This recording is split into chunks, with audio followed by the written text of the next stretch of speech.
Nakakaranas ba kayo ng walang busina? Wala. Paano natin ito troubleshoot? Ito ako sa inyo kung paano ito troubleshoot. Ito Ito, binuksan ko na ito. Yan.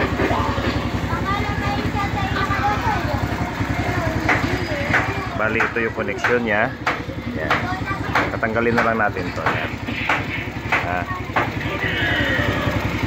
Kaya walang busina minsan. Malakas naman baterya natin pero walang busina dahil parang kinalawang yung contact point ng busina natin. Kaya ngayon babaklasin ko ito. Papakita ko sa inyo. Bali ito na siya. Yan. Nakita ninyo. Tatanggalin natin yan. Kita ko sa inyo kung paano natin tanggalin yan. Ayan bubuksan na natin ito. Madali naman, may guide naman siya ito. Susukitin na natin yan.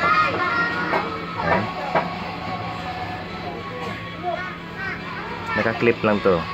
Ayan, yung lock na yan. Unahin natin yung mga lock.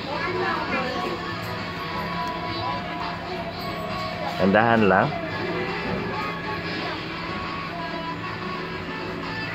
Pakita ko sa inyo Ganun lang pagbaklas yun guys. Yun. Nakikita natin ang loob. Ayan. Ayan. Bale ito. Yan. Pagdiin natin yan. Yan. Ito. Kita ba yan? Yan. Dapat didikit sa dito. Ito. Kita nyo marumi guys. Marumi. Kaya wala siyang busina. Ngayon lilinisin natin yan. Ganito lang paglinis Kuha kayo ng matalas. Tulad ito. Kuha ko ng matalas. Ang matalas. Yan. Lilinisin ko lang yan. Yung contact point na yan.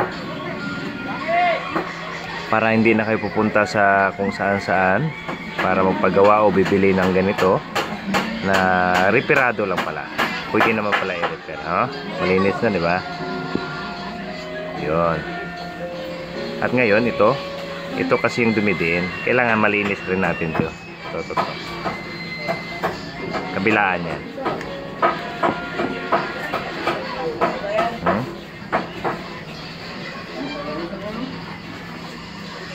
Huwag ka lang yung matalas. Kahit anong matalas. Basta pwede sasungkitin para malinis. Ito yan, ito.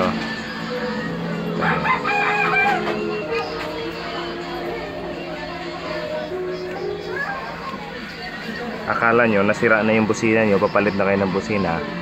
Ang problema wala, contact point lang. Yan, nalinis na natin. Yan. Nalinis na.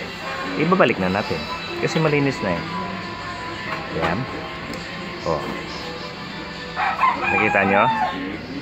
Kung ano kadali lang. Ngayon ikakabit natin at susubukan natin. Ngayon, susubukan na natin Sige, pandarin natin. Subukan natin pindutin